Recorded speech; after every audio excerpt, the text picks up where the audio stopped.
वो लाइट बंद कर सकते हो? सो क्लास, अब सभी बच्चे बोर्ड पर देखेंगे और ध्यान देंगे। आज मुझे LCR पूरा कराना है आप लोगों को, LCR पूरा कंप्लीट, ठीक है? क्योंकि हमने L कर लिया, R कर लिया, C कर लिया है। आज मैं आपको LR, RC और LCR, और सिर्फ 3 चीज़ें नहीं बच्चों, LCR में 3 केसेस बन जाते हैं, तो थोड़ा सा काम अभी है हमारा अच्छा खासा बचा हुआ। सो तुम मुझे बस ये बताओ, चलो ये बात शुरू करते हैं सचिन के साथ। सचिन ये बता, रेजिस्टिव सर्किट में कौन आगे कौन पीछे? जल्दी सचिन को बोलने दो, दोनों बराबर। EMF equation E is equals to E naught sin omega t, current equation I naught sin omega t, opposition R। बहुत अच्छे, वेरी गुड। शिवानी आप बताओ, इंडक्टिव सर्किट होगा तो कौन आगे कौन पीछे? बहुत अच्छे। इंडक्टिव में करंट पीछे होगा और वोल्टेज आगे। कितने से लैग करेगा? π/2 की बेस से लैग करेगी करंट। तो इक्वेशन क्या बन जाएगी इसकी? EMF की E naught sin omega t, current की I naught sin omega t minus π/2। मैं बहुत सिंपली आपसे बात करूंगा तो आप लोगों को ये समझ में आएगा कि सर ने जो R सर्किट कराया था, बच्चों प्लीज याद देखो, आप लोग बोर्ड में देखिए, थोड़ा याद कर लेते हैं ना, हमारे को करने में आसानी रहेगी। रेजिस्टिव सर्किट के अंदर भाई कौन लैग करता है? दोनों साथ में चलते हैं, तो EMF इक्वेशन क्या होती है बोलो? E naught sin omega t। और क्योंकि करंट भी साथ में चलता है तो उसका फेज सेम होता है, तो वो होता है I naught sin omega t। इसलिए जब ये 0 ये भी 0 तो ये भी 0 रहता है, वो भी 0 रहता है। जब ये मैक्सिमम वैल्यू रहता है तो ये मैक्सिमम रहता है, साथ साथ चलते हैं। याद आ रहा है? इसी को बोलते हैं सेम फेज में चलना। नहीं आ रहा है यार, शो से कराउट नहीं है, ठीक है। उसके बाद आपको फेज का डिफरेंस समझ में आ गया था कि फेज का कितने का अंतर है दोनों में? फेज का कितने का अंतर है बोलो? 0 का फेज का अंतर है, मतलब फेज डिफरेंस कुछ है ही नहीं, ठीक है। और अगर बात करें अपोजिशन की सर्किट में, तो अपोजिशन बोलो इसका कितना होता है बोलो? R होता है। बस मैं कहता हूं कुल मिला के ये वाली बातें अगर पता है तो इनफ है बच्चों।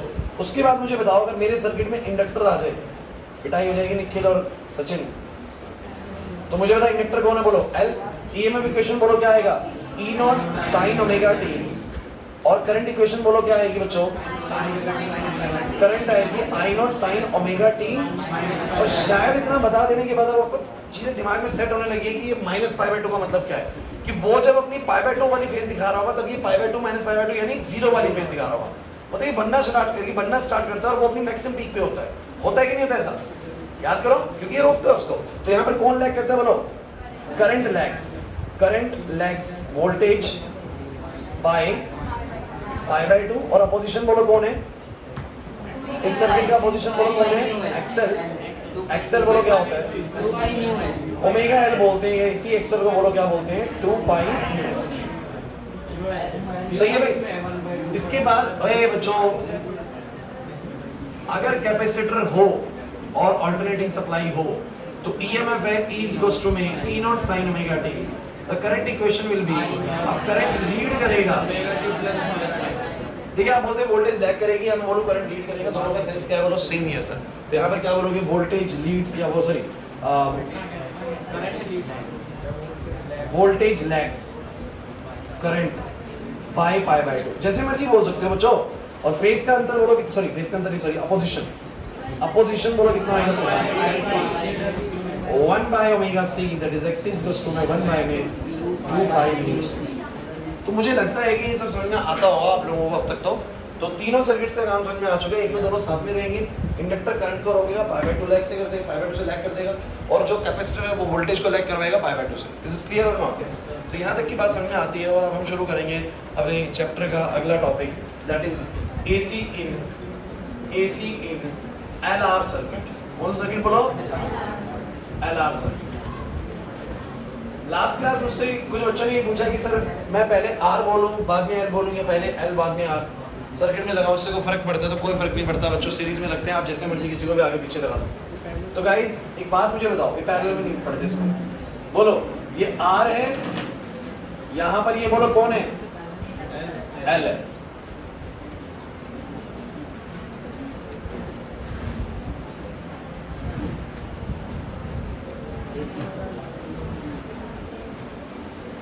कुछ बहुत ही जरूरी डिस्कशन है, इसको जितना ज्यादा सुनोगे ना क्लास के अंदर उतना ज्यादा बेहतर समझ में आएगा, उतने ज्यादा बेहतर तुम क्वेश्चन डील कर पाओगे।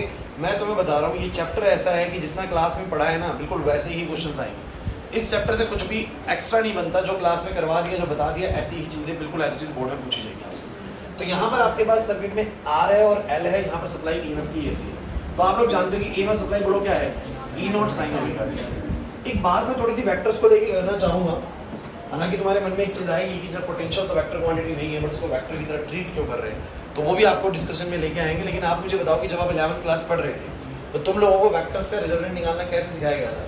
जैसे कि तुम लोग मुझे बताओ, अगर तुम्हें ये सिखाया गया कि अच्छा पैराशूट का आपने एग्जांपल देखा होगा जब मैं पढ़ा रहा था कि पैराशूट जनरली हवा में ऐसे चलता है, ऐसे क्यों जाता है बताओ, ऊपर सीधा क्यों नहीं जा रहा है, ऐसे क्यों नहीं जा रहा? ठीक है, मान के चलिए कि हवाएं ना ऐसे चल रही है, हवाएं ऐसे चल रही है, तो एक वेलोसिटी वेक्टर ऐसे और इसका थ्रस्ट ऊपर की तरफ होता है, इसका थ्रस्ट ऊपर की तरफ होता है, तो ना तो ये ऐसे ट्रेवल करता ना ये ऐसे ट्रेवल करता, क्योंकि रिजल्टेंट बनता है। क्या बनता है बोलो? और रिजल्टेंट बनाने का तरीका तुम लोगों ने क्या सीखा था, ये थोड़ा याद करने की कोशिश करो, अगर याद आ जाए तो पैरेललोग्राम लॉ से तुम लोगों ने ये सीखा था कि अगर इधर मेरा एक वेक्टर है और इधर मेरा दूसरा वेक्टर है, याद आ रहा है, ये है वेलोसिटी ऑफ विंड्स और ये है वेलोसिटी ऑफ पैराशूट, जो पैराशूट मतलब कि ऊपर से थ्रस्ट लगा रहा है। अब तुम मुझे बताना जरा इन दोनों का रिजल्ट क्या बनता था, इसके हेड से इसके पैरेलल और इसके हेड से इसके पैरेलल, ऐसे करके तुम एक पैरेललोग्राम ड्रॉ करते थे और बोलते थे ये रिजल्टेंट होगा, तो this will be the resultant. कुछ याद आ रहा है कि नहीं आ रहा? कि अगर हवा, देखो ये थोड़ा सा 11th क्लास में जा रहे हैं, अजीब सी कुछ डिस्कशन कर रहे हैं, इधर के लिए क्या रिलेशन है इसका थोड़ी देर में समझ में आ जाएगा। मैं आपसे बोल रहा हूँ कि अगर सिर्फ इधर वाली वेलोसिटी होती तो ये ऑब्जेक्ट इधर जाता, सिर्फ ये वाली होती तो ऊपर जाता, बट दोनों का जो मिला जुला असर पड़ा वो कहाँ की तरफ पड़ा बोलो? इस तरफ, क्योंकि वेलोसिटी ऐसे भी लगी, वेलोसिटी ऐसे भी लगी और ऐसे भी, तो वो कैसे गया बोलो? ऐसे गया, तो रिजल्टेंट कुछ ऐसे बना। नहीं आ रहा आप लोगों को याद? ऐसा कुछ था? हाँ, पैरेललोग्राम लॉ क्या था? अगर ये ए वेक्टर है और ये वाला कहीं पर बी वेक्टर है, इनके बीच में थीटा एंगल है, तो बोलो कैसे करते थे पैरेललोग्राम लॉ? इसके हेड से उसके पैरेलल और उसके हेड से ऐसे बना के ये बोलो क्या बनता था तुम लोगों का रिजल्टेंट? नहीं आ रहा कुछ भी? याद है मेरे सारा सा? चलो ठीक, अच्छा देखो बोर्ड पे, अब आपके पास सर्किट में एक आर है और एक एल है। आर क्या करता है बोलो, बताओ जरा। सर रेजिस्टर एलिमेंट ऐसा एलिमेंट है जो कि कोशिश करता है कि वोल्टेज और करंट ना दोनों को सेम फेस में रखने की, क्योंकि आपको पता है कि रेजिस्टर वाले सर्किट के अंदर दोनों में से कोई भी लैग नहीं करता, दोनों सेम फेस में चलते हैं। ठीक है, लास्ट क्लास आपको पढ़ी हुई होगी चाहिए। और इंडक्टर क्या करता है आपको पता है? करंट को लैग करवाता है। करंट को बोलो क्या करता है? लैग। वोल्टेज को π/2 से लीड करवाता है, आपको पता है ये वाली बात। तो दोनों एलिमेंट अपनी कोशिश में लगे होंगे, है ना? जैसे ईएमएफ सेट होगी E0 sin omega t, you know that what is the variation of E0 sin omega t? E0 sin omega t का वेरिएशन ऐसा है, और आपको पता है कि अगर इसमें करंट चलेगा तो लेट इट बी कि मान लो कि ये डायरेक्शन करंट की है, सीरीज में है, तो मान लो करंट इसमें आई ऐसे है और इसमें भी करंट बोला ऐसे चल रहा है आई। लेकिन बड़ी जरूरी चीज ये है the voltage inside the resistor. आपको पता है, आपने ये पढ़ा हुआ है कि जब भी कोई चीज काफी सारी सीरीज में होती है, याद करो करंट चैप्टर, तो सबके पास वोल्टेज डिवाइड होती है। अरे अगर मान लो कि ये हमारे पास 220 वोल्ट की है, तो 100 वोल्ट इसको चला गया, 120 वोल्ट इसको चला गया, ऐसे बढ़ता है कि नहीं बढ़ता? कोई कितनी वोल्टेज देता है, कोई कितनी वोल्टेज देता है, सीरीज में वोल्टेज बढ़ जाती है। अरे भूल गए क्या ये सब बातें? तो मुझे तुम ये बताओ, कुछ वोल्टेज इसके पास जाएगी, कुछ वोल्टेज उसके पास जाएगी, and the voltage inside the resistor trying to keep the voltage and the current in the, ये बहुत जरूरी चीज है। जो वोल्टेज रेजिस्टर के पास है, वोल्टेज एक तरह की ताकत है भाई, है ना? वोल्टेज को तुम क्या बोलते हो? इतने जूल्स पर कूलम, बोल ताकत है कि नहीं, एनर्जी है कि नहीं? तो जो वोल्टेज रेजिस्टर के पास है, it is trying to keep the voltage and the current in the same phase. उसकी कोशिश होगी कि वोल्टेज और करंट सेम फेस में रहे। लेकिन ऑन द अदर हैंड मतलब इंडक्टर साथ के साथ क्या कर रहा होगा? It trying to keep the voltage and the current having a phase difference of π/2, या बोलेंगे it trying to keep the voltage a lead of π/2 to the current। वो वोल्टेज को π/2 से लीड कराने की कोशिश करेगा। और एग्री करते नहीं करते? तो अगर यहाँ करंट है तो उसकी वोल्टेज कहाँ पर होगी, जरा बताओगे? बताओ थोड़ा सा नीचे कर देना उसको दिखाने के, समझाने के लिए। तो मुझे बताओ जरा कहाँ पर होगा उसके हिसाब से? तो इसकी वजह से जो वोल्टेज होगी ना बच्चों को कुछ ऐसे होगी, the voltage due to the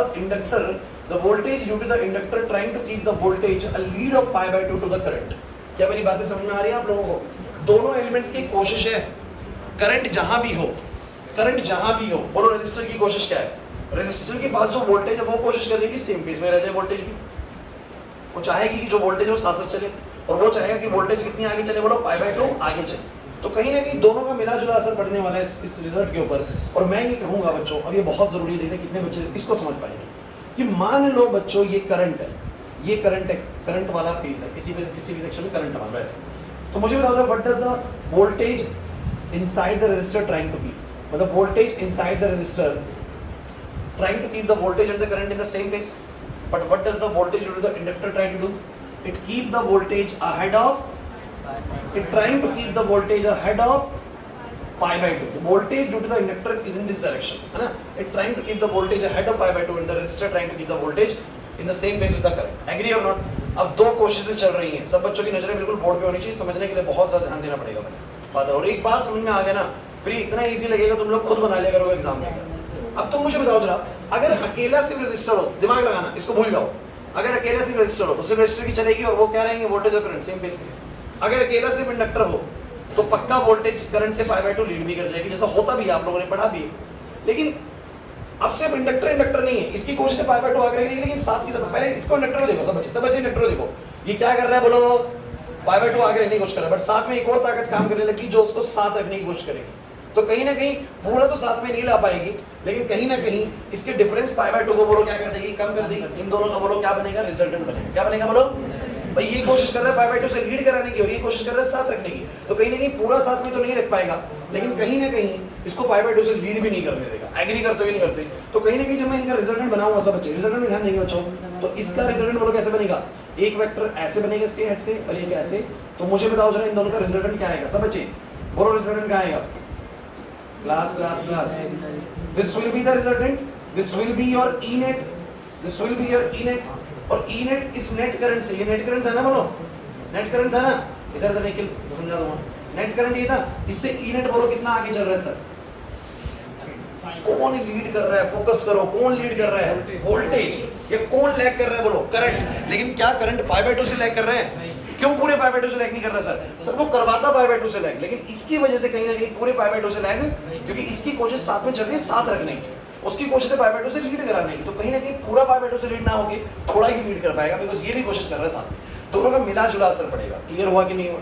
जैसे कि हवा से ऊपर चल रही तो ऊपर चला जाता, हवा से इधर चला जाता, लेकिन दोनों का मिला जुला असर बीच में आएगा। क्लियर है कि नहीं भाई? तो वेक्टर तरीके से ट्रीट कर रहा है, किसकी तरीके से बोलो, समझ में आ रहा है कि नहीं आ रहा? अरे यार नहीं आया समझ, पक्की बात है, सबको क्लैरिटी आ रही है इस चीज में? अब तो मुझे ये बताओ बच्चों, इसके हिसाब से अगर EMF equation E naught sine omega t, तो what will be the current equation?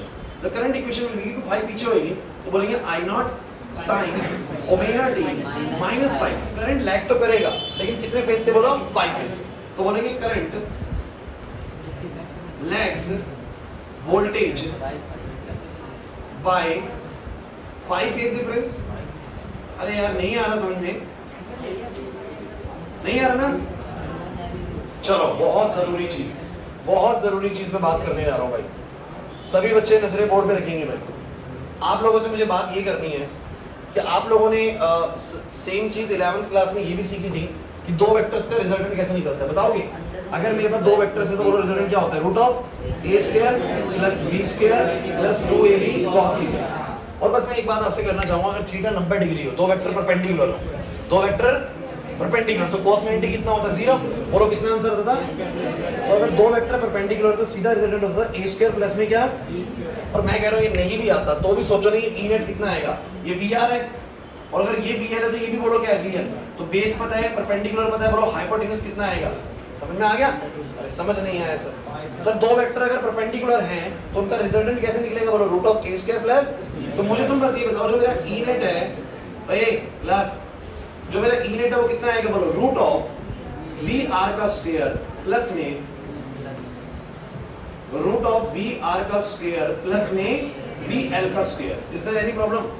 ये बहुत इंपॉर्टेंट चीज है कि सर्किट की जो नेट वोल्टेज होगी वो कितनी होगी, VR प्लस VL नहीं होगी। ये कुछ मैं बहुत जरूरी बात आपसे बाद में करूंगा, अभी मैं करूंगा तो शायद तुम थोड़ा कंफ्यूज हो जाओ।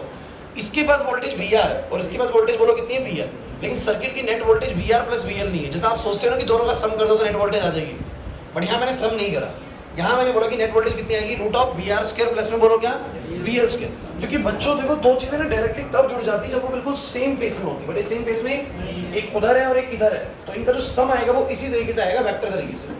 कोई टेंशन वाली बात नहीं, अभी आपको इसके बारे में सोचना नहीं है, बस आप तुम मुझे बताओ वेक्टर तरीके से क्या मैं सही लिख रहा हूँ, क्या मैं वेक्टर तरीके से सही लिख रहा हूँ? अच्छा तुम बताओ, किसी की भी वोल्टेज क्या होती है, उसमें चलने वाला करंट इनटू में उसका अपोजिशन। यार तुम वोल्टेज का नाम बोला करो, वोल्टेज होता है I/R, बचपन से पढ़ते आ रहे हो, तो किसी के पास भी जो वोल्टेज होगी वो क्या होगा, उसमें चलने वाला करंट इनटू में उसका अपोजिशन। तो मुझे बताओ वोल्टेज इनसाइड द रेजिस्टर कितना होगा, उसमें चलने वाला करंट उसमें चलने वाला करंट इनटू बोलो क्या आएगा उसका अपोजिशन वी आर होगा आई आर। नहीं यार समझ, वोल्टेज जनरेटर कितना होगा बोलो, इसमें कितना वोल्टेज आएगा, जितना करंट है इनटू में जितना इसका पोजीशन है आई आर, इसका बोलो क्या स्क्वायर। चलो वीएल में कौन बचा जाएगा, करंट तो आई ही जाएगा सर, लेकिन अपोजिशन सर इसका एक्सेल है, अपोजिशन बोलो क्या है, इसलिए इंपॉर्टेंट अपोजिशन नहीं आया इसमें। तो आई इंटू एक्सेल, इसका बोलो क्या आएगा स्क्वायर। एंड गाइस मैं इस सर्किट की नेट वोल्टेज को क्या ले सकता हूँ, तो इस सर्किट का नेट करंट, अरे भाई नेट वोल्टेज क्या होगी, नेट करंट तो आएगी सर, सीरीज में सेम ही करंट होता है। और इसका नेट अपोजिशन मैंने बोल दिया Z, जैसे कि आपको पता है इसका पोजीशन R है, उसका पोजीशन XL है। तो किसी ने पूछा कि अगर ये R से अपोज करे और ये XL से अपोज करे, मतलब ये 10 ओम हो और ये 20 ओम हो, तो नेट का 30 ओम आएगा। तो भैया 30 नहीं आता, यहाँ हिसाब किताब कुछ अलग तरीके से लगता है इन चीजों में। तो ध्यान देना बच्चों कि अगर बच्चों VR बोलो क्या है IR और VL बोलो क्या है IXL, ये समझ में नहीं आता लोगों को। तो सर्किट की नेट वोल्टेज क्या होगी, सर्किट का नेट करंट इनटू में सर्किट का net opposition. This Z is nothing but it is the net opposition offered by the circuit. Voltage किसी भी चीज की होती है करंट इनटू अपोजिशन, चिंता मत करिए। तो सब बच्चे मुझे बताओ क्या बनेगा, बोलो IZ बराबर में root of I square R square I square XL square, यहां से I स्क्वायर कॉमन है रूट के अंदर, रूट से बाहर आएगा I से कट जाएगा, बोलो Z कितना आएगा। अब ये बहुत ही जरूरी फॉर्मूला बन जाता है, किस चीज का फॉर्मूला है, सुन लीजिए। This is the formula for the impedance. Impedance is nothing but it is the opposition offered by the circuit. तो impedance of LR circuit, बस नाम दे दिए गए। तो impedance of LR circuit मतलब LR circuit impedance कुछ नहीं है यार, टेंशन नहीं लेनी, अपोजिशन है। क्या है बोलो, इस सर्किट का net opposition R plus XL है, root of R square plus XL square है, root of R square plus, ये बहुत जरूरी चीज है जो आपको याद रखनी है कि सर्किट में दो एलिमेंट्स हैं, एक का पोजीशन R है और एक का पोजीशन बोलो क्या XL है। और जो नेट अपोजिशन सर्किट ऑफर करेगा वो R प्लस XL नहीं, कितना करेगा बोलो, root of R square plus में क्या XL स्क्वायर। चिंता मत करिए, मैं इन चीजों को इतना ज्यादा यूज में लेके आऊंगा आप लोगों के साथ क्वेश्चंस वगैरह में कि आपको ये वैसे ही याद हो जाएगा। सही है भाई, तो अपोजिशन याद हो गया सर्किट का, कौन लीड कर रहा है कौन लैग कर रहा है वो याद हो गया। लेकिन एक मन में बात अभी चल रही होगी सर मान लिया कि करंट लैग कर रहा है, π/2 से लैग नहीं कर रहा, कितने से लैग कर रहा है, 5 से, लेकिन वो 5 अगर मुझे निकालना हो कितने से लैग कर रहा है तो कैसे निकालूंगा। तो गाइस ये रहा 5, ये 5 निकालना है, दिमाग लगाओ, जैसा वेक्टर हमने पढ़ा है, ये VR है, ये VL है, तो ये भी तो VL ही है बच्चों। तो मुझे तुम बताओ जरा उस हिसाब से tan phi कैसे निकलेगा, tan phi, तो tan phi होगा perpendicular upon base, that is VL by में क्या, या तो मुझे वोल्टेज पता हो या मेरे को पता है VL को ही मैं क्या लिखता हूं बोलो IXL, इसी को मैं लिखता हूं IR, क्या लिखता हूं बोलो IXL, और बोलो क्या बोलो IR, बोलो क्या आएगा XL बाय में R। अब चिंता मत करिए बिल्कुल भी, अब तुम्हें सिर्फ इतना सा करना होता है कि जितना पोजीशन इंडक्टर ने किया डिवाइड बाय जितना पोजीशन रेजिस्टर ने किया, दोनों का रेशियो निकालो। मान लो 10 5 1 आ गया, 10 5 क्या आ गया, तो कितने का फेज डिफरेंस है 45 का मतलब होता है कि मतलब π/4, कितने का बोलो π/4, मतलब π/4 से करंट लैग करेगा, पूरे π/2 से लैग क्या होते हैं, π/2 का लैग और π/4 का लैग आप समझो तो सही। π/2 का लैग तो क्या होता है, π/2 का लैग तो ये कि वो पहुंच गया अपने π/2 पर, ये बनना शुरू करेगा। लेकिन जब π/4 का लैग होगा तब वो π/4 वाली वैल्यू पे होगा, तब ये बनना शुरू कर देगा। ये ज्यादा जानने की जरूरत नहीं है कि सोचो कि वो हमसे पूछेगा सर, ये वाली बात नहीं पूछेगा, ये बस मैं आपको समझाने के लिए कर रहा हूँ। क्या कर रहा हूँ ध्यान सुनो कि सर π/2 का लैग तो क्या है कि जब वो π/2 फेज पे पहुंच गया तब इसने बनना शुरू करा करंट, ये तो π/2 का लैग होगा। इसका लैग होगा बोलो कि जब वो π/2 पहुंचा तब ये बनना स्टार्ट कर, ये होगा π/2 का लैग। लेकिन π/4 का लैग क्या होगा, अरे यार यहाँ पर π/2 और यहाँ 0 तो π/4 तो इसके बीच में आएगा ना, तो जब वो π/4 पहुंचा तब हमारे करंट ने बनना स्टार्ट कर दिया था, मतलब लैग तो हुआ लेकिन बहुत ज्यादा लैग π/2 तक लैग नहीं करा, π/4 तक ही लैग करा। कुछ समझ में नहीं आ रहा सर क्या कहना चाह रहे हो आप, नहीं आ रहा समझ में। अगर मान लो ये tan phi की वैल्यू √3 आ गई, कैसे आएगी √3, XL बाय में R से आएगी √3। अगर सोचो √3 आ गई, इसका मतलब कितना π/3 से 60 डिग्री से लैग करेगा, 90 डिग्री, π/2 का मतलब 90 डिग्री होता है पूरा, तो π/2 से लैग ना करके π/3 से लैग करेगा, थोड़ा और कम से लैग करेगा। बस इतना सा है कि इस बार उतना लैग नहीं करेगा, रीजन आपको पता है कि रेजिस्टर बैठा हो जो कि साथ रखने की कोशिश कर रहा है, तो करंट उतना पीछे नहीं छूटेगा जितना पहले छूट गया था इलेक्ट्रिक केस। क्लियर हुआ कि नहीं? तो कैसे निकलेगा फेज डिफरेंस बोलो, tan phi बराबर किससे, XL बाय में किससे, R से। और मैं तुम लोगों को एक बड़ी जरूरी बात बताना चाहता हूँ, अगर तुम समझ पाओ तो, अगर अभी तुम इस बात को समझ जाओ, नहीं समझोगे तो बाद में अपने आप खुद समझ में आ जाएगी जब मैं बातें करूँगा। क्लास सुनो, ये XL है ये R है, आप मुझे बताइए π/4 का फेज डिफरेंस कब आया, जब दोनों बराबर थे। अच्छा XL और XL ये नहीं करते देखिए कुछ भी, ये XL और R अगर बराबर है इसका मतलब ये भी है कि IXL और IR भी बराबर है, इसका मतलब VL किसके बराबर है, मतलब जितनी वोल्टेज कोशिश कर रही है साथ रखने के लिए उतनी ही वोल्टेज की ताकत कोशिश कर रही है उसको लीड कराने के लिए। समझना है, समझना है इस बात, समझना। जो बच्चा इस बात को समझ गया वो इसको बिल्कुल जड़ से पकड़ लेगा कि एक्चुअली में मैटर क्या चल रहा है। अगर दोनों की ताकत बराबर है, एक्सएल बराबर आर, तो आई एक्सएल बराबर आई एक्स आई आर भी होगा। इसका मतलब सर वीएल बराबर वी आर भी होगा। इसका मतलब जितना वोल्टेज कोशिश कर रहा होगा लीड कराने के लिए, उतना ही वोल्टेज कोशिश कर रहा है साथ रखने के लिए। जब दोनों की ताकत बराबर होगी तो बिल्कुल बीचों बीच आ जाएगा, नहीं आ जाएगा? तो बीचों बीच आने का मतलब कितना बोलो? अरे यार ये पूरा 90 डिग्री होता है तो बीच का 45 हो जाएगा ना। 45 मतलब 5/4 कुछ कह रहे हैं तो 5/4 पता नहीं क्या सर 45 कर दिए, कभी सर 5/2 को 90 बोल देते हैं। अरे भैया रेडियन और डिग्री का हिसाब किताब पता है ना आप लोगों को? 2 पाई रेडियंस को ही बोलो क्या बोलते हैं? 360 डिग्री। तो पाई को ही बोलो क्या बोलते हैं? 180। 5/2 को ही बोलो क्या बोलते हैं? 90। और कैसे बताऊं? 5/3 को बोलेंगे 160 को 180 को 3 से करेंगे 60 डिग्री आएगा। तो मेरा क्या कहना है, अगर ये बात समझ में आए तो बहुत अच्छा, नहीं आए तो कोई फर्क नहीं पड़ता, कोई फर्क नहीं पड़ता। मैं बोल रहा हूँ ये सिर्फ आपकी अंडरस्टैंडिंग बढ़ाने के लिए, नहीं तो काम हो चुका है हमारा उस सर्किट का। हमें क्या क्या चाहिए होता है बोलो? हमें क्या क्या चाहिए होता है? कौन लीड कर रहा है, कौन लैग कर रहा है? बोलो कौन लैग करेगा? करंट। बट करंट क्या पूरे 5/2 से लैग करेगा? नहीं सर, 5 से लैग करेगा। वो 5 थोड़ा सा 5/2 से कम ही होगा। सही है, मुझे वो निकालना होगा 5, मुझे वो निकालना 5 तो कैसे निकालूंगा? इस फॉर्म में से निकाल दो सर। नहीं आ समझे। तीसरी चीज, मुझे अगर सर्किट का नेट अपोजिशन बनाना तो कितना होगा? Root of R square plus X square. फटाफट से दोबारा से बोलो, एलआर सर्किट में कौन लैग करेगा? करंट लैग करेगा। कौन लैग करेगा? कितने से लैग करेगा? It can be calculated by 10 5 बराबर कितना बोलो? XL by R. And what will the net opposition offered by the circuit is root of R square plus में एक्स स्क्वायर। मैं आपकी अंडरस्टैंडिंग के लिए कुछ बातें कर रहा हूं, आए तो बढ़िया, नहीं आए तो रहने देना, कोई दिक्कत नहीं। सर वो ये कहना चाह रहा हूं मैं कि अगर एक्सएल और आर बराबर होगा तो आई एक्सएल आई आर के बराबर होगा, मतलब वी एल वी आर के बराबर होगा। इसका मतलब जितनी ताकत से एक वोल्टेज काम कर रही है आगे रखने की, उतनी ही ताकत से वोल्टेज काम कर रही है इसके साथ रखने की।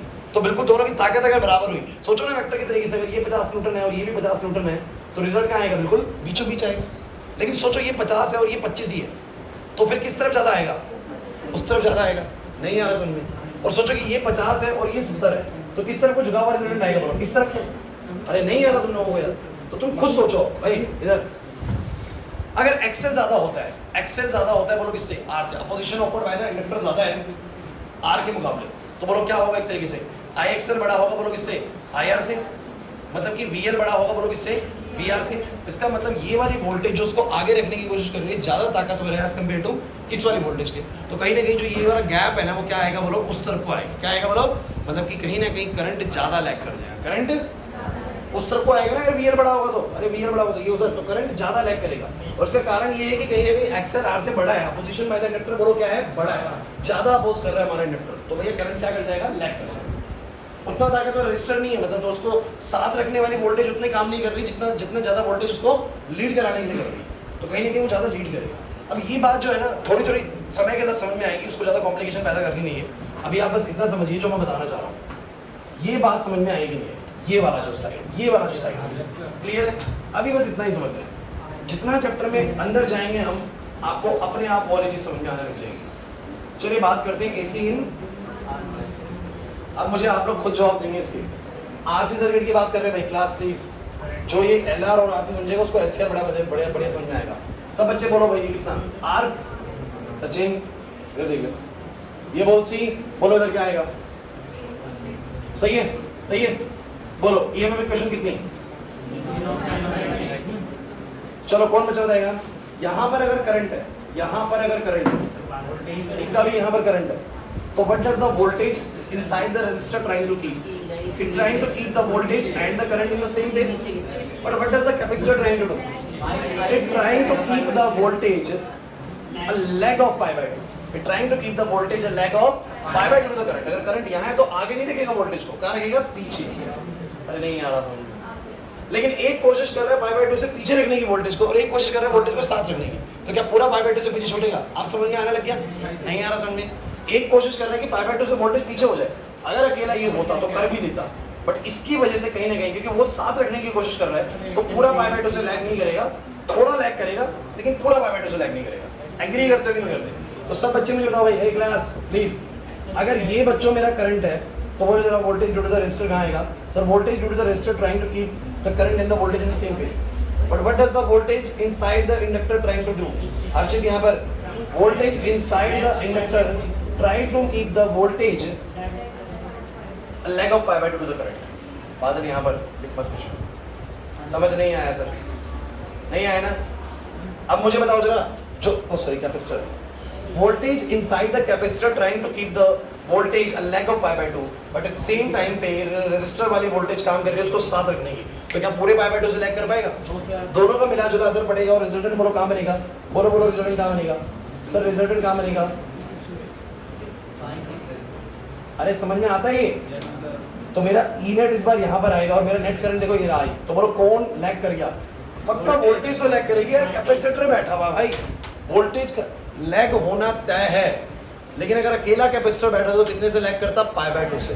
लेकिन साथ में रेजिस्टर भी बैठा हुआ है, इससे पूरा पाई बाय 2 से लैग नहीं करा, लैग तो करा लेकिन इसकी मदद की वजह से वो पूरा पाई बाय 2 से लैग नहीं करा, थोड़ा सा आगे आ गया। क्लियर हुआ कि नहीं हुआ? अब समझ में आने लगी चीज। तो गाइस यहाँ पर क्या बोलेंगे, अगर ईएमएफ इक्वेशन की है तो करंट इक्वेशन क्या होगी? हमेशा मैं करंट को चेंज करता हूँ, ईएमएफ को मैं सेम रख लेता हूँ। तो करंट बोलो क्या होगा? Omega t plus y. तो बोलो क्या बोलोगे? Current leads voltage by pi. पल्ले नहीं पड़ रहा सर, पक्का? अच्छा इस सर्किट का पोजीशन निकालते हैं बच्चों, प्लीज इस सर्किट का पोजीशन निकालते हैं सब बच्चे। बोर्ड पे आ जाओ, देखो भाई अब पोजीशन कैसे निकलेगा? ई नेट कैसे निकलेगा? बोलो सब बच्चे। ई नेट ये वी आर है, ये वी एल है, सॉरी ये वी आर है, ये वी सी है। तो मुझे सब बच्चे बताओ ई नेट कैसे आएगा? Root of V R square plus V C square. चलिए आप लोगों की मदद चाहिए। वी आर बोलो कैसे बोलोगे? आई इंटू आर का स्क्वायर। वीसी बोलो क्या आएगा? आई इंटू में एक्सी का स्क्वायर। और इस सर्किट की नेट वोल्टेज होगी सर्किट का नेट करंट इंटू पोटेंशियल। इसीलिए तो मैंने बोला कि एक बार समझ लो, सेकंड टाइम फ्लो अपने आप बनेगा। सर नहीं आया समझ में? तो मुझे सब बच्चे बताओ आई स्क्वायर कॉमन आएगा, कट जाएगा, तो z बराबर कितना आएगा? तो इस सर्किट का नेट अपोजिशन सब बच्चे बताओ कितना है? बोलो root of R square plus में बोलो क्या? समझ नहीं आ रहा? बिल्कुल आसान है, मैं कह रहा हूँ ना, शुरुआत से पढ़ा है तो ये टॉपिक आसान है, बीच में कहीं भी मिसिंग है ना तो फिर ये बिल्कुल बेकार लगेगा, टॉपिक कुछ समझ में नहीं आएगा, ऐसा लगेगा पता नहीं क्या ही करा रहे हैं। समझ रहे? ये सबसे मुश्किल लगेगा चैप्टर उन बच्चों को जिन बच्चों ने बीच में से चीज़ छोड़ी हुई है, और जिन्होंने शुरू से करी हुई सबसे इजी भी लगने वाला बच्चों जब। अब ये समझ आ गई वाली बात। अब मुझे बताओ कितने से लैग कर रहा है? 5 से। चलो बोलो 10 5 कितना आएगा सब बच्चे? 10 5 निकालो। दिस बाय दिस बोलो कितना? बोलो ये कितना? बोलो सर VC है, तो बोलो कितना आएगा? VC बाय में VR। बोलो कितना? IXC बाय में IR, I से I कट गया सर, XC बाय में R। इसके जरिए सर फेज डिफरेंस निकालना। छोड़ो, होगी बात खत्म। अब सब बच्चे तो बोलना शुरू करो। Class please. RC सर्किट में कौन लैग करेगा? वोल्टेज कितने से लैग करेगी? क्या पूरे पाई बाय 2 से? क्यों नहीं कर रही पूरे पाई बाय 2 से? क्योंकि सर कैपेसिटर पाई बाय 2 से करवाना तो चाह रहा है, लेकिन रेजिस्टर की वजह से पूरा पाई बाय 2 लैग नहीं करता, थोड़ा सा वो साथ में आ जाता है। तो 5 से लैग करती है वोल्टेज। कितने लैग करती है? 5 से।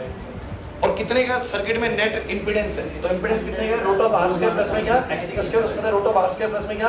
एक्सएल का स्क्वायर। और कितने से जो हमारी करंट लीड करेगी या वोल्टेज लैग करेगी वो कैसे निकलेगा? फेज डिफरेंस एक्सी बाय में क्या? आर की रेशियो से। समझ नहीं आया सर?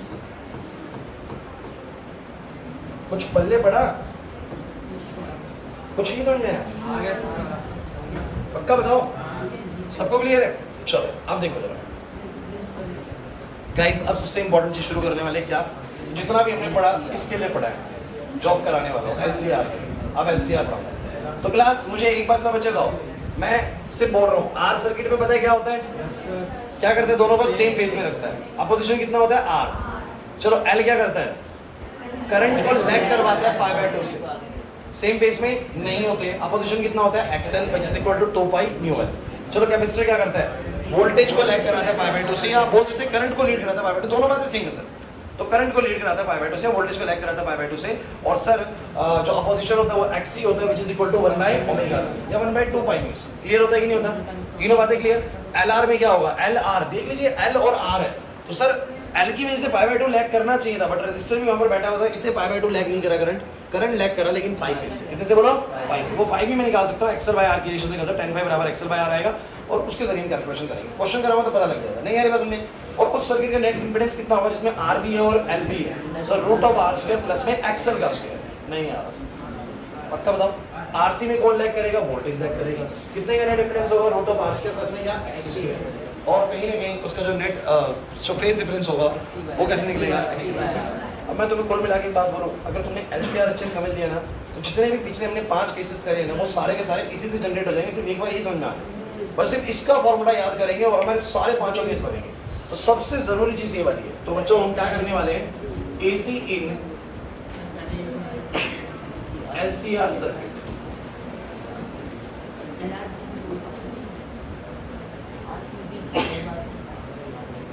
चलो चलो चलो,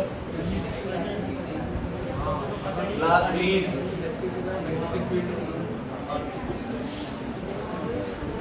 रेगुलर हो रहा है तो मैं 2 मिनट चाहिए आपको रोक सकता हूँ बीच में, टॉपिक नहीं या चलने दो ना। चलो आ जाओ आ जाओ। RLC कोई फर्क नहीं पड़ता मैं किसको पहले किसको बाद में लगाऊं, अपने अकॉर्डिंग लगा सकता हूं। चलो अब सुनिए, EMF इक्वेशन सबकी नजरें बिल्कुल बोर्ड पे हो, क्योंकि ये बहुत ही इंपॉर्टेंट चीज डिस्कस करूंगा और तुम्हारे मन के सारे डाउट क्लियर हो जाएंगे LCR में आने के बाद, क्योंकि मैं यहाँ पर सारी पॉसिबिलिटी डिस्कस करूंगा और फिर तुम्हारा दिमाग थोड़ा खुल जाएगा चीजों को लेकर। आ जाओ सब बच्चे बताओ जरा, करंट कैसे होगा सीरीज में सबके पास? ऐसे, ऐसे और ऐसे। लेकिन क्या सारे एलिमेंट वोल्टेज को करंट के साथ ही रखने की कोशिश कर रहे हैं? चलो बोले ये क्या कर रहा है?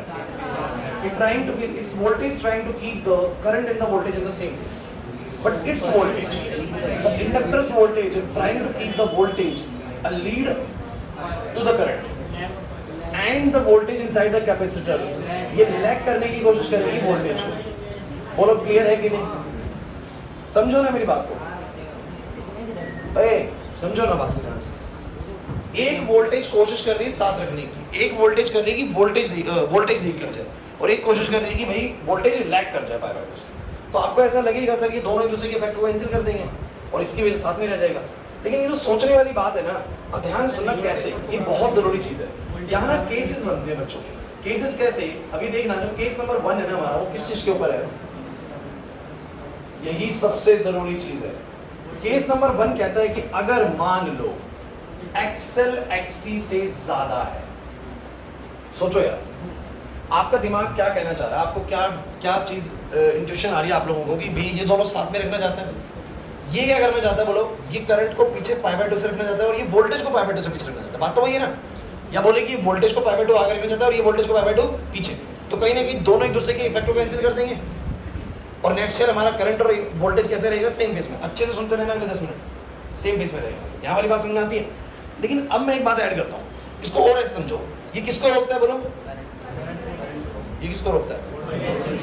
अब जितना ये करंट को रोकेगा उतना ही ये वोल्टेज को रोक देगा, तो फिर तो बराबर जगह दोनों भागना शुरू करे, करंट और वोल्टेज में भागना शुरू करा। इसने दोनों को बराबर रोका, छोड़ दिया, बराबर रोका फिर छोड़ दिया, तो साथ में चलते रहेंगे। इसने करंट को रोक लिया, वोल्टेज को जाने दिया, लेकिन आगे चल के उसने वोल्टेज को रोक लिया और करंट को नहीं रोका, तो साथ में आ जाएंगे नहीं आ जाएंगे? लेकिन बच्चों ये तो तब है ना जब जितना अपोजिशन इंडक्टर ने करा अगर उतना ही अपोजिशन, मतलब जितना इंडक्टर अपोज कर रहा है अगर उतना ही कैपेसिटर अपोज कर रहा है, तो मैं बोलूंगा जितनी देर के लिए करंट रुका उतनी देर के लिए वोल्टेज रुकी, तो सर साथ में आ जाएगा। एग्री करते हो? बट अगर सर्किट में इंडक्टर की अपोजिशन ज्यादा बड़ी है एज कंपेयर टू कैपेसिटर की अपोजिशन, अब तुम मुझे बताओ क्या कहानी बनेगी? अगर सर्किट में इंडक्टर ज्यादा अपोजिशन पैदा करता है कैपेसिटर के मुकाबले, तो सर्किट में नेट शेल में कौन लैग करने वाला है? बहुत कम बच्चों की आवाज आ रही है।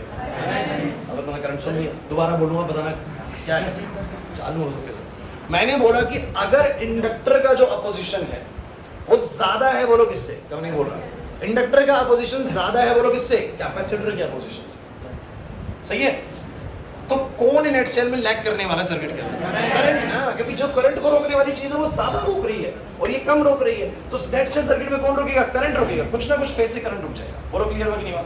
हाँ, अगर सॉरी अगर जितना अपोजिशन इंडक्टर करने वाला है उतना ही कैपेसिटर करेगा, मतलब जो करंट को रोकने वाली चीज है उतनी ताकतवर वो है, उतनी ताकतवर वही कैपेसिटर वाली है, मतलब जो वोल्टेज को रोकती है, तो सर दोनों को बराबर रोकने वाली है, तो फिर सर नेट शेल बराबर रहेगा, बिकॉज जितना ये करंट को रोकेगा उतना वो वोल्टेज को रोकेगा और ये साथ में रखता है, तो नेट शेल से साथ में आएंगे।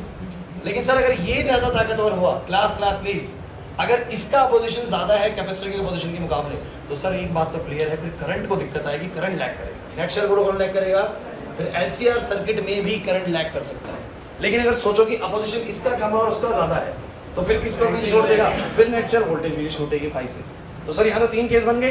अगर एक्सएल बड़ा हुआ है एक्सी से तो अलग चीज है, अगर एक्सएल छोटा हुआ है एक्सी से तो अलग चीज है, और दोनों बराबर हुए तो कितने केस अराइज हो रहे हैं? 3 केस। समझ नहीं आ रहा? तो LCR सर्किट में सर दोनों साथ भी रह सकते हैं, LCR सर्किट में करंट लैग भी कर सकते हैं और LCR सर्किट में करंट लीड भी कर सकता है। इट डिपेंडिंग कि किसका अपोजिशन ज्यादा, किसका अपोजिशन कम है और किसका अपोजिशन बराबर है। अरे समझ नहीं आ रहा भाई, समझ नहीं आ रहा सर, बिल्कुल भी पक्की बात है। तो तुम मुझे सब बच्चे बताने की कोशिश करो अगर मेरा एक्सेल एक्सिस से बड़ा है, क्लास इंपॉर्टेंट चीज है यार, बहुत इंपॉर्टेंट चीज है, एक्सेल एक्सिस से बड़ा है, तो मैं ये बात भी कह सकता हूँ कि मेरा जो आई एक्सेल है वो भी आई एक्सिस से बड़ा है, और वीएल जो है कह सकता हूं कि नहीं कह सकता। मेन चीज तो ये है, मेन चीज तो ये है, इसी से मैंने ये जनरेट कर दिया। इसका मतलब क्या है, सब बच्चे बोर्ड पर आ जाओ, मैं ये बोलूंगा सर अगर मेरा ये करंट है तो मेरी voltage due to the resistor क्या करने की कोशिश कर रही है, voltage due to the resistor trying to keep the voltage and the current in the same phase. Tanisha यहां पर लिखो मत, घर पे लिखना।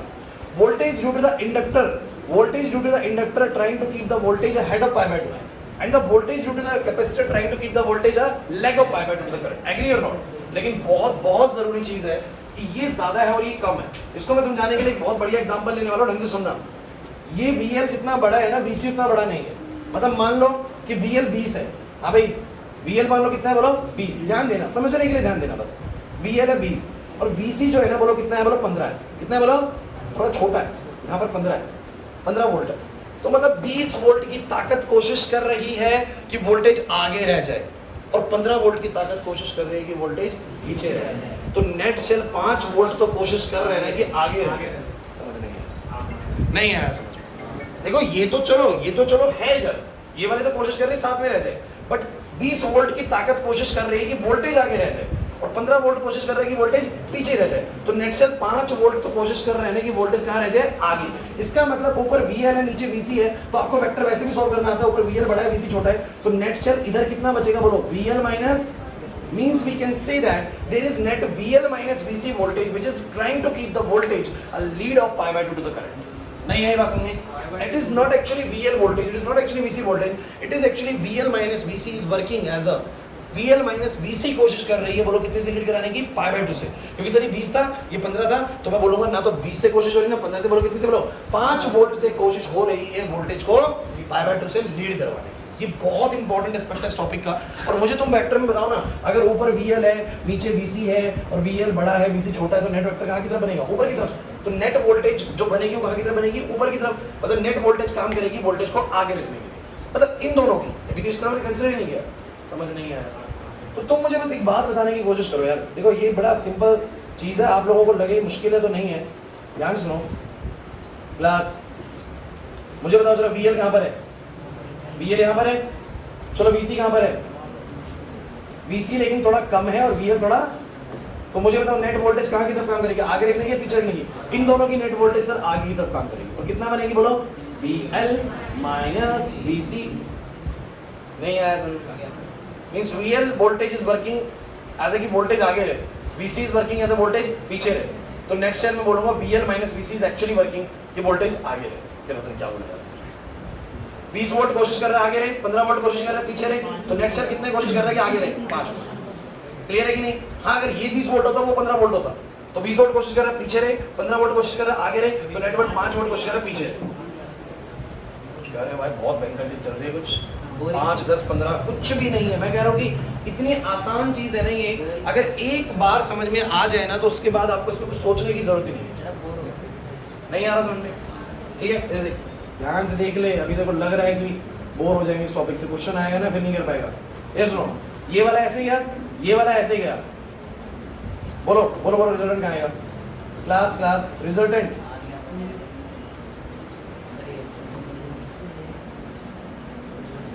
This is your E net. This is your, बच्चों प्लीज बोर्ड पे, this is your E net। और मुझे बताओ जरा E net जो है, मतलब कौन लीड करता दिख रहा है आप लोगों को? सर नेट करंट ये नेट वोल्टेज है, कौन लीड कर रहा है सर? वोल्टेज। या कौन लैग कर रहा है? करंट। क्यों कर रहा है करंट लैग, पता लग रहा है आप लोगों को? क्योंकि सर एक्सेल ज्यादा था। कौन ज्यादा, बोलो? समझ नहीं आया सर? क्योंकि एक्सेल ज्यादा था। अरे भैया थोड़ा एक्टिव हो जाओ वाले 10 मिनट के लिए। एक्सेल सर्किट में ज्यादा था, इसलिए अपोजिशन टू करंट ज्यादा था, इसलिए करंट ही लैग करा। और कितने से लैग करा, बोलो 5 से लैग करा। कितने से, बोलो 5 से। अब मैं एक बात जानता हूं, सब बच्चे में क्लास प्लीज, मैं एक बात जानता हूं कि ये है VR, और क्योंकि ये VL माइनस VC है तो ये भी बोलो कितना है, VL माइनस VC। तो मेरा बताओ जरा E नेट कितना आएगा सब बच्चे बताओ E नेट कितना आएगा? E नेट आएगा सर VR का स्क्वायर प्लस में बोलो क्या आएगा सब बच्चे, VL माइनस में VC का स्क्वायर। चिंता मत करिए, बहुत जल्दी खत्म होने वाली चीजें। बोलो VR कितना आएगा, बोलो IR का स्क्वायर बोलो VL कितना आएगा, बोलो I XL, ये बोलो कितना आएगा I XC, इसका स्क्वायर, और ये बोलो क्या आएगा I और Z. What is it? This Z? This Z is the net impedance of the LCR circuit. Net opposition offered by the LCR circuit. The opposition offered by the resistive is R. इसके बाद इसके ये कितना position करता है XL, वो कितना position करता है XC. But the net opposition is given by the formula आएगा बच्चों. यहाँ दिमाग लगाओ भाई, देखो इतने मैथमेटिक्स जानते हो. यहाँ I स्क्वायर बनेगा, इन दोनों का I कॉमन आएगा, उसका भी स्क्वायर बनेगा. वो दोनों का स्क्वायर बाहर आएगा, उससे तो I आएगा. I से क्या हो जाएगा बोलो, कट जाएगा. तो नेट शेल Z कितना बनेगा बोलो, root of R square plus में XL माइनस में XC का स्क्वायर. भाई ये क्या है, जरा को बताएगा ये क्या है. This is impedance of LCR circuit. मतलब कि LCR सर्किट कितना पोजीशन पैदा करता है. अगर R का पोजीशन R है, उसका XL है, उसका XC है, तो क्या R plus XL plus XC? नहीं सर, अपोजिशन कितना होने वाला है बोलो, root of R square plus में XL माइनस में क्या बोलो, XC का स्क्वायर. लेकिन तुम सब बच्चे मुझे बताओ ये कब की कहानी है बोलो, जब XL किससे बड़ा हो बोलो, XC से. अगर XL XC से बड़ा है तो ये रहेगा. और मुझे बताओ फेस का अंतर, सब बच्चे फेस का अंतर बताओ, फेस डिफरेंस. अच्छा आप कहीं सर फेस डिफरेंस क्यों पढ़ा रहे हैं, क्लास प्लीज मुझे बोलो. ईएमएफ इक्वेशन कितनी है बोलो, करंट के साथ में प्लस लगाओ माइनस लगाओ. ओ भाई करंट के साथ प्लस लगाओ माइनस लगाओ, minus omega t minus pi. और कोई तुमसे इंटरेस्टेड होगा इस बात को जानने में भी, कितने से लैग करेगा, कितने से, तो कितने से लैग करेगा सर, 10 पाई निकालो 10 पाई. 10 pi is actually VL minus VC divide by VR. सही है.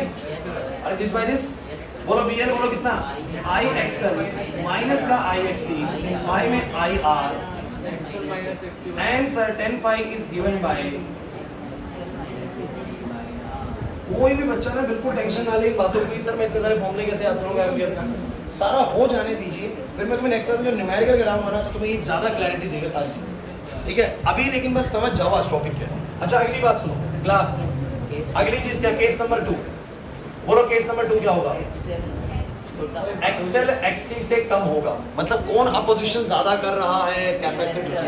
और अगर कैपेसिटर ज्यादा अपोजिशन कर रहा है तो सर्किट में नेट कौन पीछे छूटने वाला है, वोल्टेज, क्योंकि वो साथ रखने की कोशिश करता है और इसका अपोजिशन उससे ज्यादा है. तो करंट उतना पीछे लैग नहीं करेगा जितना लैग कौन करेगी, वोल्टेज. तो नेट शेयर वोल्टेज लैग करेगी, या बोलो कि करंट लीड करेगा. तो मेरी इक्वेशन क्या बनेगी जरा बता सकते हो मुझे. इक्वेशन बनेगी E बराबर में क्या बोलो, E not sine omega t. तो I बराबर कितनी बनेगी बोलो, I not sine omega t plus में बोलो कितना पाई. समझ नहीं आया. और ऐसा क्यों है चिंता मत करिए, इक्वेशन वाली बात भी करता हूँ. आप मुझे बताओ I XL किससे छोटा होगा बोलो, I XC से, यानी VL किससे छोटा होगा बोलो. इसका क्या मतलब है, कौन बच्चा बताएगा. मतलब वो वोल्टेज जो वोल्टेज को लैग कराने की कोशिश कर रही है वो ज्यादा बड़ी है एज कंपेयर टू उस वोल्टेज की जो वोल्टेज को लीड कराने की कोशिश कर रही है. तो आप लोग क्या बोलोगे, आप लोग बोलोगे कि अगर ये I है, सब बच्चे अगर ये I है, so what does the resistor trying to do? Resistor trying to keep the voltage and the current in the same phase. What does the inductor trying to do? Inductor trying to keep the voltage a lead of pi by 2. And what does the capacitor trying to do? अब ये lag कराने की, लेकिन जो voltage जो capacitor वो ज्यादा बड़ा है. मतलब जो वोल्टेज लैग कराने की कोशिश कर रही है वो ज्यादा बड़ी है एज कंपेयर टू जो वोल्टेज लीड कराने की कोशिश कर रही है. 20 वोल्ट से लैग करने की कोशिश है, 15 वोल्ट से लीड कराने की कोशिश कर रही है. तो नेट रिजल्ट 5 वोल्ट से बोलो क्या करेगा, लैग करेगा. तो 5 वोल्ट से वो लैग कराने में लगे हुए हैं. तो VC, class please, VC minus VL is actually working as a voltage जो उसको लैग करा रहा है. लेकिन मुझे बताइए इतनी तो काम कर रही है लैग कराने में और इतनी काम कर रही है साथ रखने में. VR को मत भूलिए भाई. ये VC माइनस VL बोलो क्या है, VC माइनस VL तो वो वोल्टेज है जो वोल्टेज को लैग करवाना चाह रही है, और VR वो जो साथ रखना चाह रही है. तो कोई लैग कराना चाह रही है, कोई साथ करना चाह रही है. तो नेट शेल क्या होगा, तुम्हें ये समझ में नहीं आ रहा ना. तो मुझे बताओ जरा इस बार मेरा नेट ग्राफ कहां पर आएगा. तो मेरा जो ई नेट आया बच्चों करंट से पीछे आया, इसका मतलब करंट लीड कर रहा है. समझ में आ गया भाई आगे क्यों चल रहा है. अरे नहीं आया. जरा मुझे बताना इक्वेशन कैसे बनेगी सब बच्चे बताओ. इक्वेशन बोलो सब बच्चे, ई नेट की इक्वेशन बोलो सब बच्चे. अबे ई नेट बोलो, ई नेट कितना आएगा, रूट ऑफ. यार तुम लोग देखो बातें करने लग गए, मजा नहीं आएगा वैसे.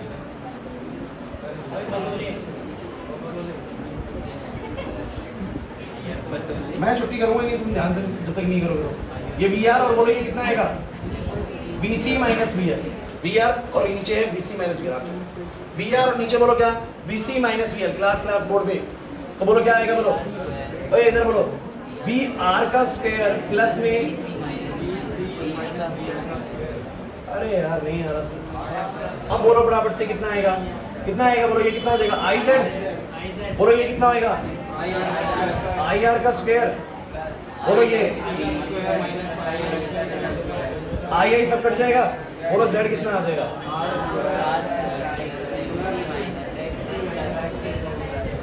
फर्क आया फॉर्मूले में, बिल्कुल एग्जाम में कौन सा फॉर्मूला लगेगा ये डिपेंड करता है कि किसका अपोजिशन ज्यादा बड़ा है।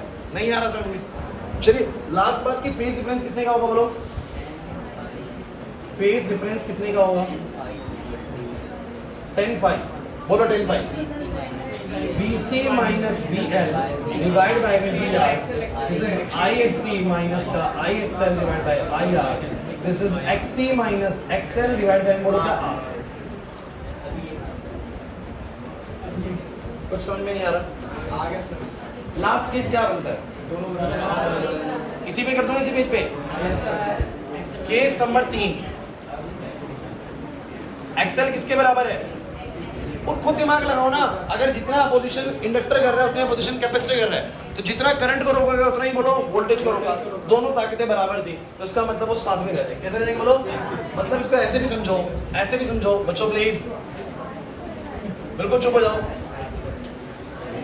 आई एक्सएल बराबर क्या, यानी बीएल बराबर, इसका मतलब जितनी वोल्टेज कोशिश कर रही है वोल्टेज को लीड कराने की, उतनी वोल्टेज लैग कराना है। 20 वोल्ट कोशिश कर रहा है कि वोल्टेज लीड कर जाए, 20 वोल्ट कोशिश कर रहा है वोल्टेज लैग कर जाए, और हाँ ये 20 वोल्ट की कोशिश कर रहा हो मान लो साथ में रह जाए, लेकिन वो 20 जो आगे रख रहा है वो 20 जो पीछे रख रहा है वो तो दूसरे को क्या कर देंगे, काट देंगे। तो समझो ना मेरी बात को क्लास, अरे ये मेरे पास अगर आई है, ये मेरे पास अगर आई है तो where is V R, V R where is, V R is where, बोलो वी एल कहां पर है, वी एल ऊपर, और बोलो वी सी कहां पर है। अगर 20 वोल्ट कोशिश कर रहा है आगे रखने की, 20 वोल्ट कोशिश कर रहा है पीछे रखने की, तो 20 को कैसे कर देगा, नेट सेल बस क्या बचेगा बोलो, यही। अरे नहीं आ रहा, इस बार आपको सोचने की जरूरत नहीं, दोनों कैंसिल हो जाएंगे, तो जो नेट वोल्टेज आएगी वो वी आर के बराबर ही तो आएगी। अरे नहीं आएगा बोलते, नेट वेक्टर ये आएगा भाई, वो दोनों एक दूसरे को बोलो क्या कर देंगे, ये समझ नहीं आया सर, नहीं आया ना कुछ, ये दोनों तो एक दूसरे को बोलो क्या कर देंगे, कैंसिल। तो ये सर्किट का नेट क्या बचेगा तुम्हें पता है, नेट ये बचेगा, मतलब ये सर्किट नेट किसकी तरह बिहेव करेगा, ये सर्किट किसकी तरह बिहेव करेगा, ऐसा किसमें होता है, रेजिस्टिव सर्किट में किसकी तरह बिहेव करेगा बोलो, तो हम बोलेंगे this circuit will behave like a resistive circuit, this LCR circuit will behave like a resistive circuit। तो मुझे बताओ अगर रेजिस्टिव सर्किट है तो बोलो फेज का अंतर कितने का बोलो, इट मींस कोई फेज का अंतर है बोलो, अरे नेट वोल्टेज और करंट सेम फेज में आ गए भैया, तो बोलेंगे there is, it means there is no phase difference between current and, तो मुझे सब बच्चे बताने की कोशिश करो इक्वेशंस क्या बनेंगी, E is equals to और करंट अपोजिशन बोलोगे, अपोजिशन R, अपोजिशन इस सर्किट का अपोजिशन बोलो कितना होएगा, R होएगा। अरे भाई R क्यों होगा क्लास, इस सर्किट का अपोजिशन R क्यों होएगा, क्योंकि सर ये पूरा सर्किट किसकी तरह बिहेव कर रहा है, रेजिस्टिव, और किसी को फिर भी लगे ना सर R कैसे हो गया मेरे को समझ में नहीं आ रहा, तो देखो जरा साइड पे करके दिखाता हूँ। आप मुझे बताओ सर्किट में तुम्हारा जो ई नेट आया वो किसके बराबर आया, वी आर के, तुम क्या बोलोगे वी आर को आई आर, इसको क्या बोलोगे आई जेड, तो जेड बराबर कितना आ गया आर। इस सर्किट में जो नेट अपोजिशन काम करेगी वो क्या करेगी आर। दूसरा तरीका भी मेरे पास है, इनमें से किसी भी फॉर्मूले को लगा के देख लो, एक्सएल और एक्सी बराबर है बच्चों हमारा, एक्सएल और एक्सी बराबर होगा तो एक्सएल में से एक्सी कट जाएगा और कितना आएगा बोलो रूट ऑफ आर स्क्वायर, मतलब कितना आएगा बोलो आर। तो कुल मिला के भाई गेम पता है क्या है, अब ध्यान से क्लास 1 मिनट बोर्ड पे देखो फिर मैं बताता हूँ असली चीज क्या है। इसके पहले ये सारा समझ में आ गया, 1 मिनट बोर्ड पे देखो, तसल्ली से देख लो जो करा है, फिर कुछ बताऊंगा, नोट करो, देख लो बोर्ड पे देखो।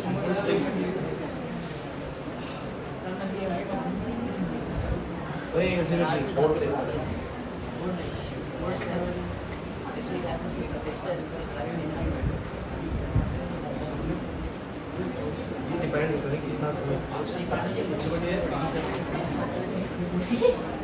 बोलो भाई,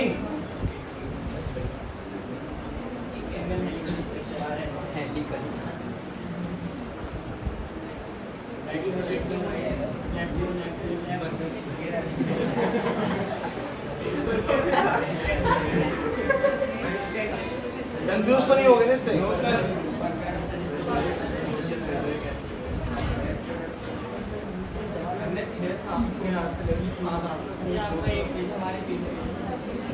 अच्छा एक बात सुनो, अगर किसी को सिर्फ इतना पता लग जाए कि एलसीआर सर्किट जो होता है, अब एलसीआर सर्किट के हिसाब से अगर चले तो आपका नेट अपोजिशन बोलो क्या होता है? किसी का भी ले लो formula, root of R square plus में क्या, सही बात है। और 10 पाई कितना आया था इसका? क्योंकि आपको लग रहा था कि बहुत सारे फॉर्मूले याद करने हैं, बहुत सारी चीजें याद करनी है, मैं कह रहा हूँ बस ये याद, एक अपोजिशन और एक इम्पिडेंस। अब आप मुझे बताओ कि अगर सर्किट सिर्फ आर वाला हुआ, सिर्फ कौन सा हुआ, तो इसका मतलब ना तो वहां पर एल है ना वहां पर सी है, ना तो वहां पर इंडक्टर है ना वो कैपेसिटर है, तो उनके अपोजिशंस भी नहीं है, तो ये 0 0 है। तो नेट सेल क्या आएगा, रूट ऑफ आर स्क्वायर, यानी बोलो कितना आएगा आर, तो सर्किट का इम्पीडेंस कितना आ जाएगा आर, जो कि होता है। अगर फेज की बात करो, क्योंकि ना एक्सएल है ना एक्ससी, तो ये 0 0 है, 10 पाई कितना आ जाएगा 0, और 10 पाई 0 कब होता है बोलो, जब पाई कितना आएगा 0, पाई 0 होने का मतलब कोई फेज का डिफरेंस नहीं आया। चलो और इंटरेस्टिंग कब बनेगा, जब तुम जाओगे एल सर्किट पे। अगर मैं एल पे गया, क्लास सिर्फ एल वाला सर्किट है, ए क्लास बोर्ड पे सिर्फ एल वाला सर्किट है स्टार, अगर सिर्फ एल वाला सर्किट है तो ना तो आर होगा ना कैपेसिटर होगा, तो ये 0 कर दो और कैपेसिटर 0 कर दो, बोलो क्या बचा, एक्सएल का स्क्वायर, और एक्सएल का स्क्वायर का रूट करोगे तो क्या आएगा एक्सएल, मतलब अपोजिशन कितना आ जाएगा एक्सएल, तो इस सर्किट का अपोजिशन क्या है एक्सएल, पता है कि नहीं पता है। दूसरी बात एक्सएल, और मतलब मैंने क्या बोला सर्किट में कि ना आर है ना आर है ना सी है, क्योंकि एल है बस, ना आर है ना सी है, सिर्फ एल है, तो ना सी है और ना आर है, तो ये भी 0 और ये भी 0, तो बोलो क्या आया, बोलो एक्सएल बाय 0, और एनीथिंग बाय 0 इज इंफिनिटी, और 10 बाय इंफिनिटी बोलो कब होता है, जब कितनी वैल्यू होती है, बोलो पाई बाय 2, इसका मतलब इसमें कितने का फेस का अंतर होता है, बोलो पाई बाय 2। नहीं आया समझ में? और सुनो सी ओनली, अगर सिर्फ सी हुआ तो बोलो क्या होगा, एल 0 आर 0 हो जाएगा, तो बोलो सिर्फ एक्सी का स्क्वायर बचेगा, और एक्सी का स्क्वायर बोलो क्या आएगा, रूट में एक्सी आएगा, तो अपोजिशन हो गया एक्सी, अपोजिशन क्या हो गया, और आर आपका 0 होगा बिकॉज़ सी सर्किट है, तो आर नीचे 0, तो एनीथिंग बाय 0 इज इंफिनिटी, जैसे पाई बाय 2 का बेस्ट डिफरेंस। मजा तब आएगा जब आप लोगों को इसकी भी याद हो जाएंगे आरएल के सर्किट का।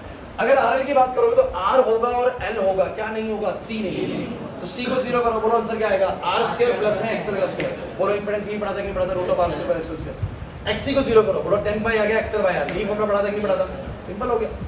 अगर सर्किट हुआ आरसी, क्या हुआ बोलो, तो एल नहीं है, और एल नहीं है तो एक्सएल को जोड़ा दो, एक्सएल उड़ा दो, माइनस का एक्सी का स्क्वायर, बोलो एक्सी स्क्वायर आएगा, बोलो क्या आएगा, root of R square plus, वही फॉर्मूला पढ़ा था कि नहीं पढ़ा था। और मैं जब बोलूंगा एल को 0 करो तो ये 0 कर दो, 10 पाई कितना आएगा, माइनस का एक्सी बाय आर, माइनस फिलहाल भूल जाओ बस, फॉर्मूले पे याद करने के लिए, एक्सी बाय आर क्या आएगा बोलो, वही था उसका, नहीं आया समझे।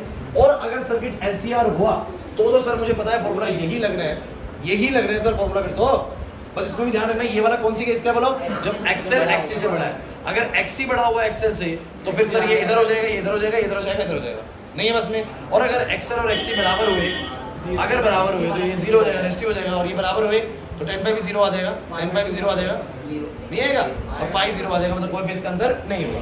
कुल मिला के मुझे तो लगता है कि जब एलसीआर समझ में आ जाता है ना, तो ये पूरा ही ताम झाम समझ में आ जाता है कि क्या चल रहा है।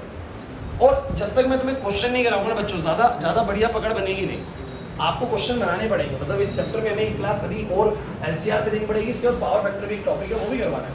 लेकिन मैं आपको मेन तौर पे कह रहा हूँ कि चैप्टर चलता है एलसीआर के ऊपर, ये चैप्टर में जो मेन क्वेश्चन आएगा वो या तो एलसीआर पे आएगा, शुरू में मैंने तुम्हें वो करवाया था पीक वैल्यू और आरएमएस वैल्यू, उसके ऊपर ड्राइव आता है, या तो वो आने वाला है या ये आने वाला है, मतलब दो चीज़ों में से कोई एक आएगी, ये बहुत ज़्यादा जरूरी चीज़ है। तीसरी चीज़ है पावर फैक्टर, वो भी करो, लेकिन तुम मुझे बस इतना बताने की कोशिश करो कि एलसीआर सर्किट के अंदर तुम्हें मैटर समझ में आ रहा है, आर में क्या होता है वो समझ में आ गया, एल में क्या होता है वो समझ में आ गया, सी में क्या होता है, जब दोनों एलआर होंगे, आरसी होंगे और एलसीआर होंगे। सबसे इंपॉर्टेंट है एलसीआर के अंदर क्या कहानी है भाई, अगर एक्सएल और एक्सी बराबर है, जल्दी बोलना शुरू करो, एक्सएल और एक्सी, तो जितना अपोजिशन करंट को उतना पोजीशन वोल्टेज को तो सेम फेज में रह जाएंगे सर, बिल्कुल बिहेव करेगा सर्किट किसकी तरह, रेजिस्टिव सर्किट की तरह। बट अगर एक्सएल ज्यादा है, क्या ज्यादा बोलो, एक्सएल, तो किसको अपोजिशन ज्यादा होगा, करंट को, तो कौन लैग करेगा, करंट, तो लैग करेगी नेट सेल करंट, और कितने से लैग करेगी, can be calculated by 10 pi equal to XL minus XC by R, and what will be the net impedance of the circuit, the net opposition offered by the circuit, तो बोलो कितना आएगा, root of R square plus में क्या, XL minus में XC plus, नहीं आया ना सर, पक्की बात है। अब देखो क्या है, न्यूमेरिकल्स तो आज नहीं कराऊंगा कुछ भी, आज तो मैंने सिर्फ तुम्हें टॉपिक कराने थे, भाई 2 मिनट की बात सुनो, आज तो मुझे बस तुम्हें टॉपिक कराने थे, मैं बस आपको नेक्स्ट क्लास में न्यूमेरिकल्स कराऊंगा, तो आप सब बच्चों से एक बात कह रहा हूँ, जिसने नहीं गिरा हुआ कोशिश करो लास्ट की 3 वीडियोस करके आ जाओ, 3 नहीं गिराया मैंने अभी, है ना। और जिसने करा हुआ है बस वो क्या करके आ जाना, रिवाइज करके आ जाना जो पढ़ाया है। अगली क्लास में पूरी न्यूमेरिकल क्लास दूंगा, जो पेपर में आपको न्यूमेरिकल आते हैं चैप्टर से, वो कैसे आते हैं। तो जिसको ये आता होगा देखना न्यूमेरिकल एकदम बनते चले जाएंगे। क्लियर हो रहा है कि नहीं हो रहा? लेकिन पढ़ के आना, बादल नहीं आया समझ में, सारा मैटर समझ में आ गया आप लोगों को क्या करते। ओ भाई बताओ कर लोगे, जाओ बता।